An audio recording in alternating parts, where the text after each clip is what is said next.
साथियों, लगातार सवाल पूछे जा रहे हैं और लगातार हमारे द्वारा सवालों के जवाब दिए जा रहे हैं। सवाल कमेंट बॉक्स में पूछना होगा, अगले वीडियो में उनके जवाब दिए जाएंगे। अभी सिलसिलेवार क्रमबद्ध तरीके से आपके जो सवाल हैं उन सवालों के जवाब देने का प्रयास कर रहा हूँ। पहला सवाल है अजीत मकवाना, न्याय किस आधार पर करना चाहिए आपके अनुसार? सबसे पहले तो ये जो सवाल है ये बगैर किसी संदर्भ के आधार पर सवाल पूछा गया है। अगर कोई घटना होती, उस घटना के आधार पर कोई चीज़ न्याय है अन्याय है, अगर ये पूछा जाता तो ज़्यादा बेहतर होता, जवाब देना आसान होता। न्याय किस आधार पर करना चाहिए आपके अनुसार बहुत संक्षिप्त सवाल पूछा गया है। तो ये कहा जा सकता है न्याय के जो सिद्धांत है उनके अनुसार न्याय किया जाना चाहिए।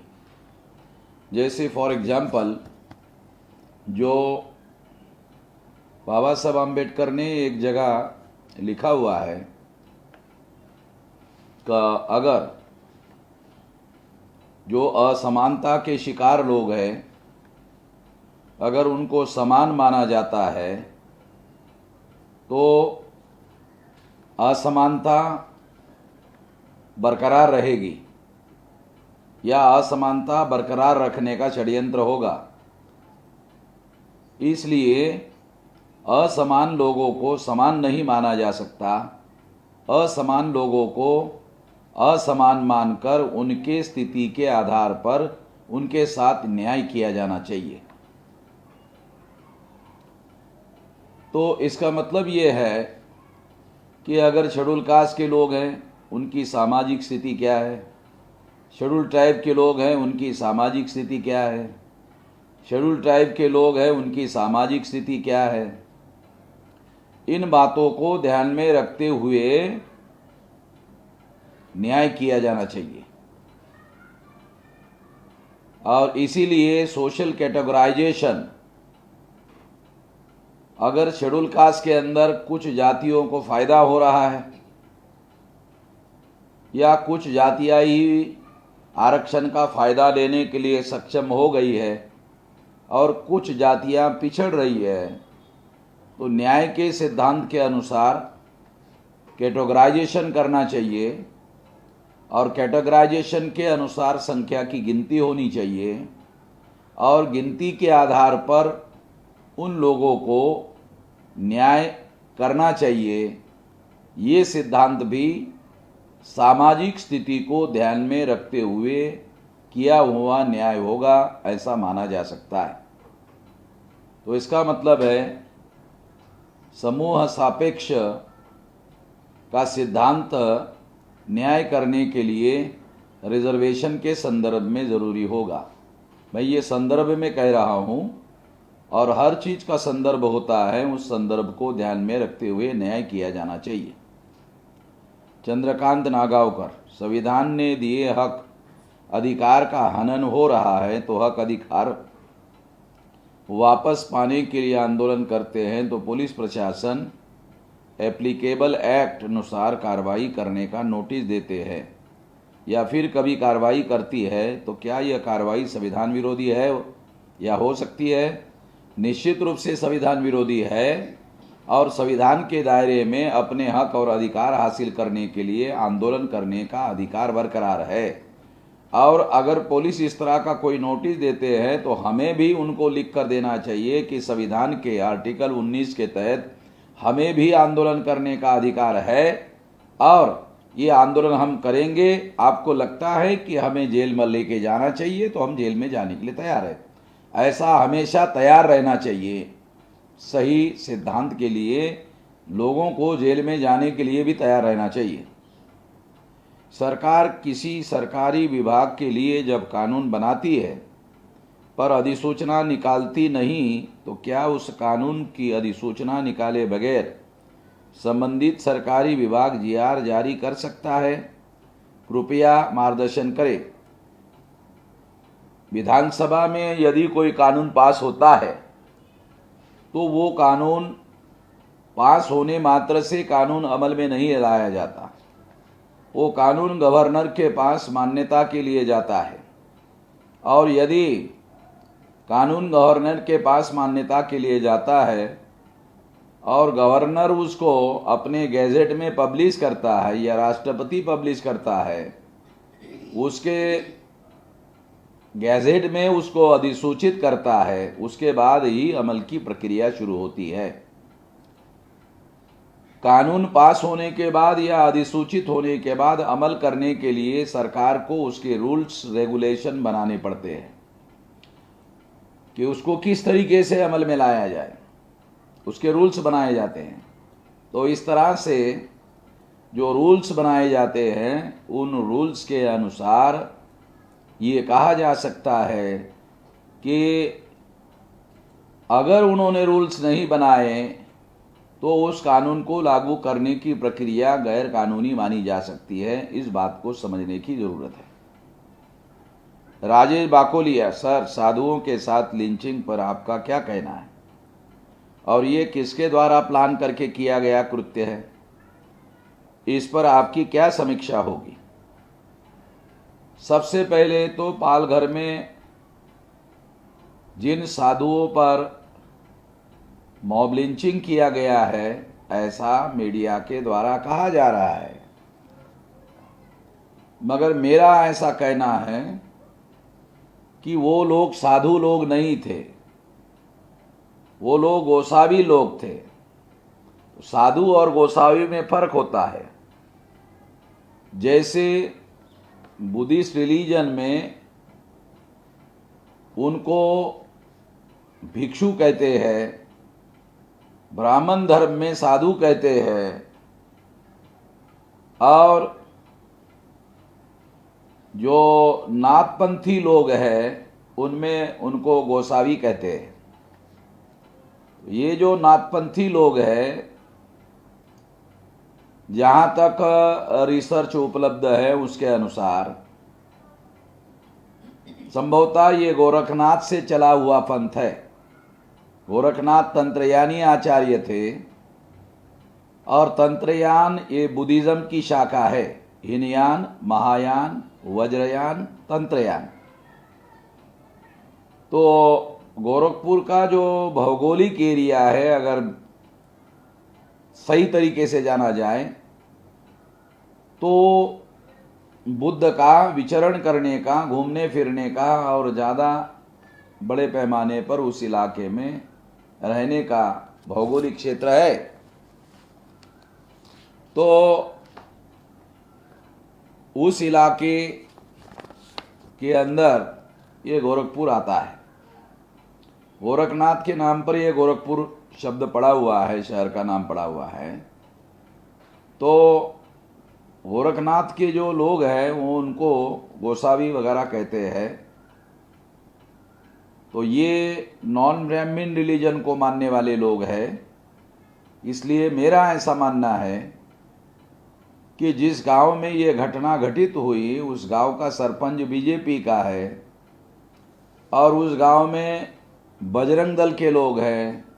उन लोगों ने मिलकर इन गोसावी लोगों को मारा गया है। ये लोग साधु नहीं थे, ये गोसावी थे, मगर इसको बहाना बनाकर बीजेपी, आरएसएस और संघ परिवार के लोग उनको साधु बताकर शिवसेना को घेरने की रणनीति बना रहे हैं, शिवसेना के विरोध में माहौल बना रहे हैं। और शिवसेना के विरोध में माहौल बनाने के लिए लगता है इन्हीं लोगों ने उन गोसावी लोगों को जानबूझकर जान से मारा होगा, ऐसा कहा जा सकता है। क्योंकि ये साधु लोग नहीं होते, मगर साधु शब्द का प्रयोग करने से ये ब्राह्मण धर्म के अधीन आता है।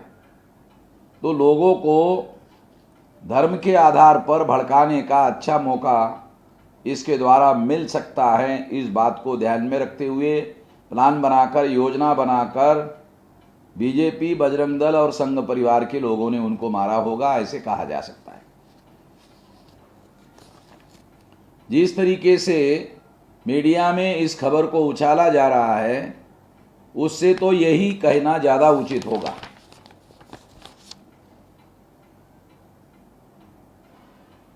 सिकंदर भारती, सर, बुद्ध के समय में अशोक सम्राट ने 60,000 ब्राह्मण बौद्ध भिक्षुओं को किस आधार पर संघ से बाहर निकाल दिया?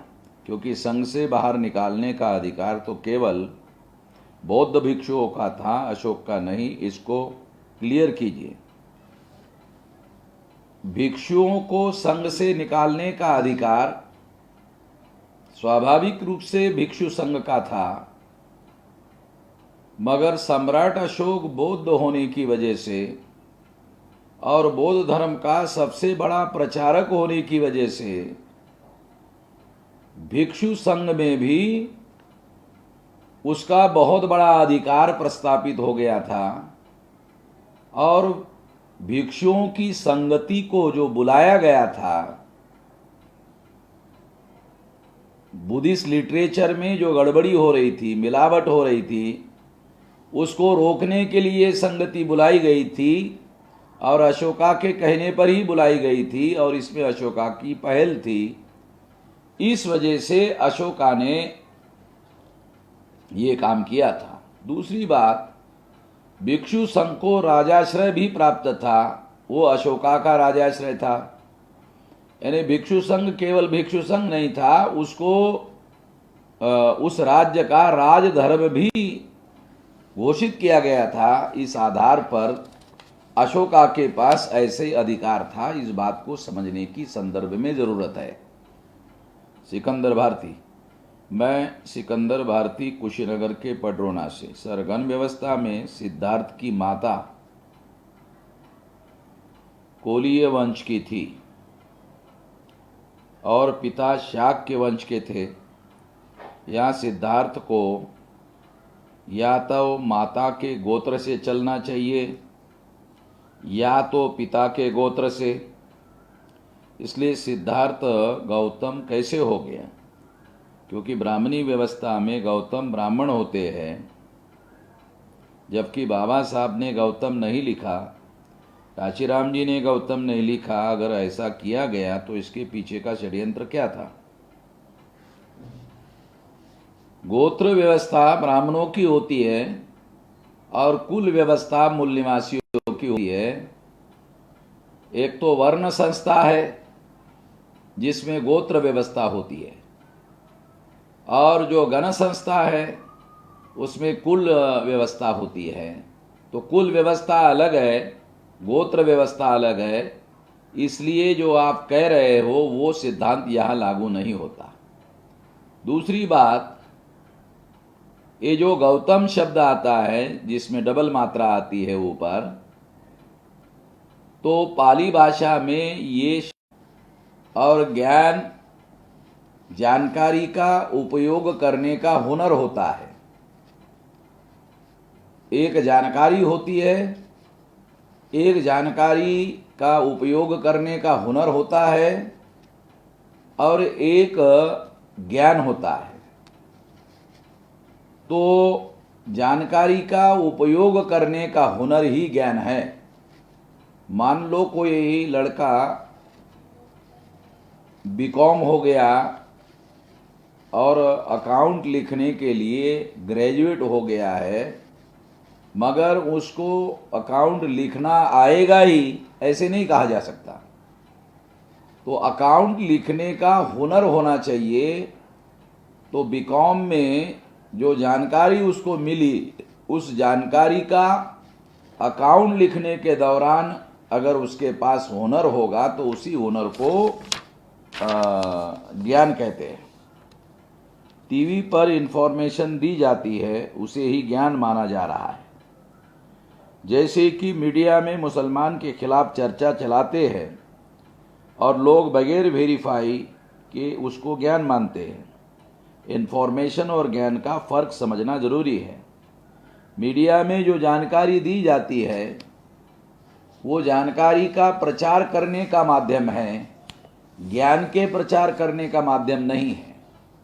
जो सुनने वाला, देखने वाला व्यक्ति है, उसको कोई भी जानकारी वेरीफाई किए बगैर नहीं मानना चाहिए। मगर जो आम आदमी होता है उसको वेरिफिकेशन का सिद्धांत पता नहीं होता है। वेरिफिकेशन का सिद्धांत तो आसान नहीं है। पुलिस विभाग में भर्ती हुए इंस्पेक्टर को इसके लिए बाकायदा ट्रेनिंग दी जाती है, तब कहीं जाकर वेरिफिकेशन जानकारी का करने का हुनर पैदा होता है। इतना आसान नहीं है। तो ये मात जान घमंड दिखाकर भागते हैं। इसके लिए क्या कदम उठाया जाना चाहिए? सत्येंद्र सेंगर जी, आपने सवाल जरूर पूछ लिया है मगर बगैर किसी संदर्भ के सवाल पूछा। अगली बार इसी बात को संदर्भ के साथ पूछिए, जवाब दिया जाएगा। मुरलीधर राम, जय मूल निवासी। कोरोना से ग्रसित लोगों को और इनके परिवारों को अपराधी की तरह समाज देख रहा है, जबकि इन संक्रमित लोगों को सिंपैथी और एम्पैथी के साथ इलाज की आवश्यकता है। गोदी मीडिया के द्वारा जो मानसिकता भेदभाव धार्मिक आधार पर तैयार की जा रही है वह खतरनाक है, जिसके परिणाम स्वरूप लोगों द्वारा बेगुनाह लोगों को हत्या तक समाज द्वारा किया जा रहा है। लोग आत्महत्या तक कर रहे हैं। इस संबंध में प्रकाश डाले, कैसे इस परिस्थिति में संक्रमित लोगों को सहानुभूतिपूर्वक सहायता किया जा सके, इसमें हम आपके कार्यकर्ता कैसे सहायक हो सकते हैं। मुरलीधर राम, सूरत यूनिट, गुजरात। अगर कोई कोरोना से ग्रसित है और आपको बाहर जाने की इजाज़त नहीं है तो आप किसी तरह से टेलीफोन से पुलिस विभाग को या गवर्नमेंट के किसी ऑफिशियल को इसकी जानकारी देनी चाहिए, हॉस्पिटल को जानकारी देनी चाहिए।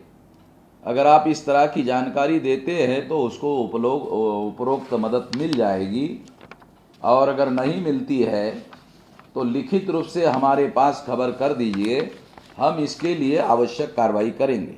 रिंकू परमार, मेरा सवाल ये है कि बाबा साहब की जो सीरियल टीवी पर आ रही है वो सही कहानी है या झूठी कहानी बताई जा रही है? कृपया मार्गदर्शन करिए। मैंने वो सीरियल की कहानी या सीरियल नहीं देखा है, मगर देखने वाले कह रहे हैं कि वो सही कहानी नहीं बताई जा रही है, तो वो अपने हिसाब से चला रहे हैं और विकृति पैदा करने का काम कर रहे हैं, ऐसे कहा जा सकता है। कमलाकर संदानशिव, क्या कम्युनिज्म का सहारा लेने वाले लोग अम्बेडकरवादी बताकर बहुजन समाज को गुमराह कर रहे हैं? निश्चित रूप से गुमराह कर रहे हैं। एक जगह मैं बाबा साहब अम्बेडकर का जो भाषण है वो भाषण में आप लोगों को भाषण का एक सेंटेंस में बताना चाहता हूँ। वो मराठी में ऐसा है, गुळाच्या भेलीला मुंगळे लागतात, ते गुळाच्या भेलीचं रक्षण करण्यासाठी लागत नसून तर ते गुळाची भेली फस्त करण्यासाठी लागतात। कम्युनिस्ट के ऊपर बाबा साहब अम्बेडकर ने ये भाषण में कहा था। इसका मतलब है गुड़ के ढेली पर मुंगड़े लगते हैं या चींटियां लगती है, वो चींटियां इसलिए नहीं लगती कि गुड़ के ढेली का वो रक्षण करना चाहते हैं, बल्कि वो गुड़ के ढेली को फस्त करना चाहते हैं, इसके लिए लगते हैं। ये कम्युनिस्टों के संदर्भ में बाबा साहब अम्बेडकर ने कहा था, इसलिए इस संदर्भ को समझने की जरूरत है। नरेश धांडे, किसी सरकारी संस्थान में सारे पदों को ठेके पर कब तक चलाया जा सकता है? अगर आप ये बात किसी संदर्भ में किसी डिपार्टमेंट के रेफरेंस में अगर बताया जाता होता तो उसका जवाब सही तरीके से दिया जा सकता था। इसके बावजूद भी इतना कहा जा सकता है कि सारा का सारा डिपार्टमेंट पर सरकार प्राइवेट ठेके पर नहीं चलाया जा सकता।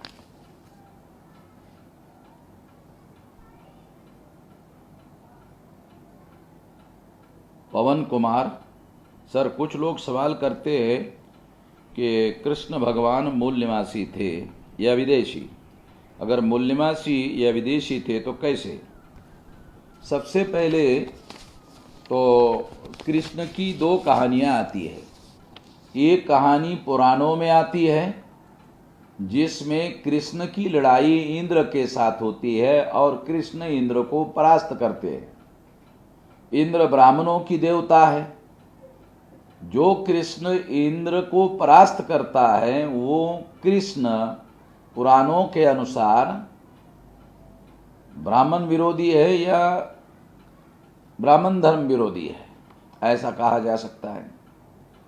और जो ब्राह्मण महाभारत में बताया जाता है वो वासुदेव पुत्र है, और कहते हैं वासुदेव ब्राह्मण थे और ब्राह्मणों के द्वारा ये पैदा किए गए थे, ऐसा जो लोग बताते हैं उससे ये सिद्ध होता है कि अगर ये ब्राह्मणों के द्वारा पैदा किए गए हैं तो जिन्होंने ये कहानी लिखी ब्राह्मणों के द्वारा पैदा करने की, वो लोग यही कहना चाहते हैं कि कृष्ण ब्राह्मण के पुत्र थे। तो इसके अनुसार बात स्पष्ट होती है, हमें कहने की कोई खास ज़्यादा ज़रूरत नहीं है। जो ब्राह्मण के द्वारा पैदा किया हुआ कृष्ण दिखाया जाता है, स्वाभाविक रूप से उसे ब्राह्मण के समर्थन में दिखाया जाता है। ये बात हमें समझने की ज़रूरत है। सिद्धार्थ साठे, क्या हम सांस्कृतिक आधार पर प्रबोधन करने का प्रयास कर सकते हैं? अगर आप किसी संदर्भ में ये बात बताते तो ज़्यादा बेहतर था, मगर सांस्कृतिक एक विभाग भी है और बड़ा विभाग है, इसलिए इसका बड़ा कार्यक्रम बनाकर लोगों को जागृत किया जा सकता है। विजय कुमार, सर, हिंदू धर्म ग्रंथों में शूद्र और अछूतों के खिलाफ, दोहे, चौपाई आदि के खिलाफ सुप्रीम कोर्ट में मुकदमा हो सकता है? सबसे पहले तो जिसे आप हिंदू धर्मों के ग्रंथ कहते हो वो हिंदू धर्मों के धर्म ग्रंथ नहीं है। वेद, श्रुति, स्मृति, पुराण, रामायण, महाभारत और गीता, ये सारे के सारे ब्राह्मणों के धर्म ग्रंथ है, ब्राह्मण धर्म के धर्म ग्रंथ है। और 7वीं शताब्दी से आगे मुसलमानों का आगमन भारत में होना शुरू हुआ,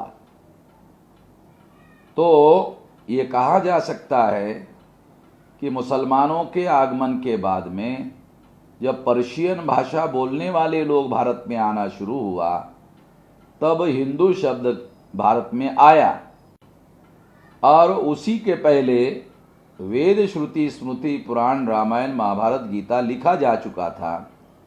इसलिए वो सारे धर्म ग्रंथ ब्राह्मणों के धर्म ग्रंथ थे, ब्राह्मण धर्म के धर्म ग्रंथ थे, इसलिए हिंदू धर्म के धर्म ग्रंथ नहीं कहा जा सकता। दूसरा, ये दोहे चौपाई का जो मामला है, ये रामचरितमानस के द्वारा सामने आता है। तो इसमें बहुत सारे दोहे और चौपाइयाँ जो है वो शूद्रों के खिलाफ लिखा गया है, उसमें अछूतों के खिलाफ नहीं है। ज़्यादातर जो लिखा गया है, जैसे ढोल गवार शूद्र पशु नारी सब है ताड़न के अधिकारी, तो ये वर्ण व्यवस्था का जो चौथा वर्ण है शूद्र, वो ओबीसी के ही लोग हैं। जो अछूत है वो वर्ण व्यवस्था के बाहर के लोग हैं, और हिंदू जिसे तथाकथित कहा जाता है वो नहीं है। इसे समझने की ज़रूरत है। इसके लिए अगर किसी अछूतों के साथ इस तरह का कोई भेदभाव किया जाता है तो एट्रोसिटीज़ एक्ट के तहत केस दायर किया जा सकता है। अगर ये धर्म ग्रंथों में इन लोगों के विरोध में कोई बातें लिखी गई है तो अभी तक कोई हाईकोर्ट, सुप्रीम कोर्ट में केस गया हुआ मेरी जानकारी में नहीं है, मगर सुप्रीम कोर्ट के लॉयर से सलाह मशवरा करके इसके बारे में आपको बात बताई जा सकती है। सुनील कुमार, दरभंगा, बिहार, आउटसोर्स के द्वारा बड़े पैमाने पर सरकारी विभाग में बहाल किया जा रहा है लोगों को, और उन लोगों के सैलरी में से प्रत्येक महीना बहुत ही कम रुपया दिया जाता है। ठेकेदार के द्वारा हम लोगों के पक्ष में लेबर कोर्ट से भी फैसला दिया गया, उसका कोई फ़ायदा नहीं मिला। इसके लिए हम लोग क्या कदम उठाना चाहिए? राष्ट्रव्यापी आंदोलन निर्माण करने के अलावा इन सारी बातों को रोकने का कोई उपाय उपलब्ध नहीं है। तो राष्ट्रव्यापी आंदोलन निर्माण करने के लिए एससी, एसटी, ओबीसी, माइनॉरिटी के लोगों को मिलकर काम करना चाहिए। शीतल पाटेकर, धुर्वे, हमारे यहाँ वर्ली मुंबई में एक व्यक्ति के सीने में दर्द था, उन्हें 8 अस्पताल घुमाए, कोरोना टेस्ट भी निगेटिव थी, लेकिन ऑक्सीजन नहीं, वेंटिलेटर नहीं ऐसा बताकर भर्ती नहीं करवाया किसी भी अस्पताल में, और वक्त रहते इलाज ना होने के कारण उसकी मृत्यु हो गई। मतलब कोरोना के मरीजों को प्राधान्य, काफ़ी अस्पतालों में तो कोरोना का एक भी मरीज नहीं है, तो बाकियों का क्या? हम क्या कर सकते हैं? सारा डाटा लिखकर हमारे पास भेजिए, और जिन हॉस्पिटल में उनको भर्ती नहीं किया गया है उसका सारा डाटा लिखकर भेजिए, उनका मृत्यु का मेडिकल सर्टिफिकेट भेजिए, हम लोग अगली कार्रवाई करेंगे। अनिल, सौराष्ट्रीय, सर, पुलिस प्रशासन यदि आम लोगों के प्रति तानाशाही रवैया रखता है तो ऐसे में क्या कदम उठाए जा सकते हैं? पुलिस लोगों को हालात के मुताबिक तर्कसंगत व्यवहार करना चाहिए और सहानुभूति पूर्वक ऐसे परिस्थिति में जनता को साथ सहयोग करना चाहिए, मदद करना चाहिए, और जहां बाहर निकलने की ज़रूरत नहीं है वहां लोगों को निकलना भी नहीं चाहिए, क्योंकि सोशल डिस्टेंसिंग के द्वारा ही इस बीमारी को फैलने से रोका जा सकता है। अभी इसकी कोई दवा उपलब्ध नहीं है, इसलिए सोशल डिस्टेंसिंग से कम्युनिटी ट्रांसमिशन उसको रोका जा सकता है, नहीं तो ये बहुत भयंकर महामारी में रूपांतरित होगा। सोशल डिस्टेंसिंग की वजह से भारत में अभी ये महामारी नहीं बनी है जितनी महामारी अमेरिका में और यूरोप में बन चुकी है। सुरेश खंडेलवाल, महाराष्ट्र के पालघर गांव में शक के दायरे में साधुओं की हत्या हो जाती है और जबलपुर में एक किसान की हत्या हो जाती है पुलिस के द्वारा। सरकार किसानों को अन्नदाता कहती है, साधु विकारी की हत्या प्रशासन के संगठनों के लोग आवाज़ उठाते हैं और किसान के लिए बोलता तक नहीं है। यह बात क्यों है? संगठित लोगों के साथ ही न्याय किया जाता है, जो असंगठित लोग होते हैं उनके साथ न्याय नहीं होता है। ये बात हम लोगों को समझने की ज़रूरत है। इसलिए किसानों को भी संगठित करने की ज़रूरत है ताकि उनके साथ न्याय हो सके।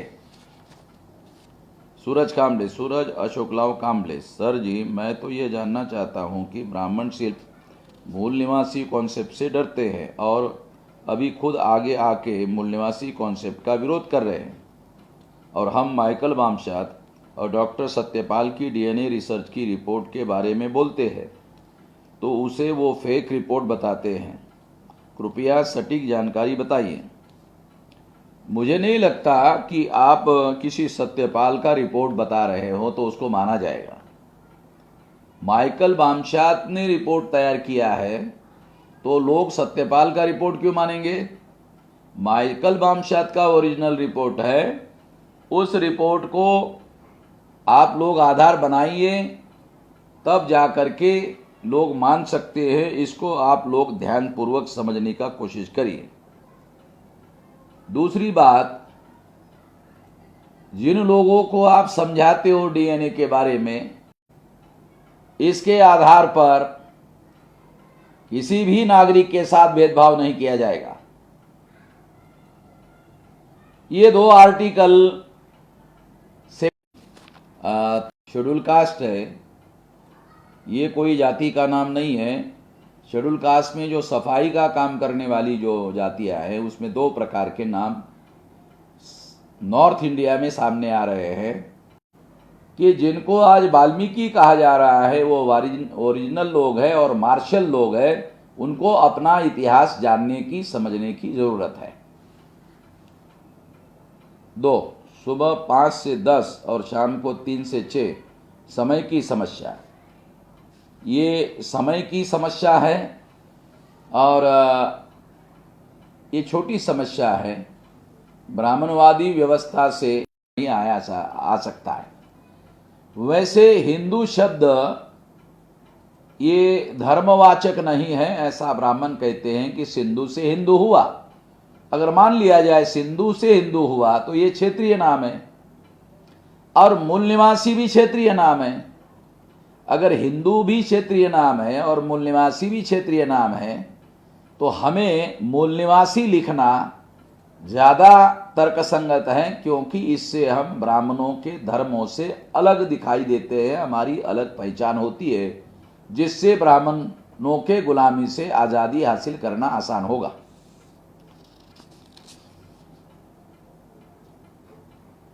राजेश कुमार, मैं मुंगेर बिहार से राजेश कुमार ये जानना चाहता हूं कि अगर कोई ओबीसी धर्मांतरण करता है तो धर्मांतरण के बाद क्या उसके आरक्षण खत्म हो जाएंगे और उसके वर्तमान सरकारी जॉब पर कोई नकारात्मक असर पड़ सकता है? आपने इसके पहले वीडियो में सिर्फ SC/ST के धर्मांतरण एवं उसके आरक्षण संरक्षण के विषय में बताया था। मेरी जिज्ञासा हुई है कि ओबीसी के विषय में भी जानना बहुत ज़रूरी है। महाशय कृपया मार्गदर्शन करें। जो मंडल कमीशन की 3743 जातियों की लिस्ट है, उस लिस्ट में बुद्धिस्ट लोगों को भी शामिल किया गया है। इसलिए अगर कोई ओबीसी का आदमी बुद्धिस्ट में कन्वर्ट हो जाता है तो उनको ये अधिकार से वंचित होने की ज़रूरत नहीं होगी। राज सर्वदेव, सवाल नंबर 1, छोटे छोटे लघु उद्योग करने वालों के लिए सरकार कुछ मदद कर सकती है क्या? इसके लिए क्या कर सकते हैं आप? इसके बारे में आपकी समस्या विस्तारित होकर सचिवालय को लिखिए, उसके बाद हम लोग आपको किस तरीके से मदद कर सकते हैं आपको बताएंगे। सर, हम मेडिकल में भी जाते हैं और टैबलेट का पैकेट भी दिखाया तो भी पुलिस मेडिकल में जाने नहीं दे रहा है। क्या ये पुलिस का सलूक अच्छा है? क्या मेडिकल में जाने के लिए टाइम की पाबंदी रहती है? सही तरीके से पुलिस के लोगों को समझाने की ज़रूरत है। अगर पुलिस को सही तरीके से समझाया गया तो उनको समझ में नहीं आएगा, ऐसा नहीं कहा जा सकता। और पुलिस को भी सहानुभूतिपूर्वक इन सारी बातों का विचार करना चाहिए ऐसे हालात में। हंसराज सिंह, महाराष्ट्र पालघर की मॉब लिंचिंग की घटना में कुछ एक समुदाय के लोगों द्वारा इस घटना को हिंदू मुस्लिम रूप देने की कोशिश की जा रही है। ऐसी घटनाओं से भारत के लोगों को कैसे बचना चाहिए? मार्गदर्शन कीजिए। महाराष्ट्र में पालघर में जो घटना घटित हुई वो साधु लोग नहीं थे, वो गोसावी लोग थे और नॉमेडिक टाइप के लोग थे। जिस गांव में ये घटना घटित हुई उस गांव का सरपंच बीजेपी का था और वहाँ बजरंग दल के लोग भी थे। तो उन लोगों ने इन साधुओं को नहीं मारा, बल्कि देखा ये साधु नहीं है बल्कि ये गोसावी है, इस वजह से उनको मारा। इसलिए मैं ऐसा मानता हूं कि बीजेपी और बजरंग दल के लोगों ने जानबूझकर उनको मारा होगा, ऐसे कहा जा सकता है। सारे सवालों के जवाब दिए जा चुके हैं। आप लोगों को कमेंट बॉक्स में सवाल पूछने चाहिए। अगले वीडियो में आप लोगों के सवालों के जवाब दिए जाएंगे। आपने मेरे सवालों के जवाब ध्यानपूर्वक सुने होंगे, ऐसी उम्मीद करता हूं। धन्यवाद।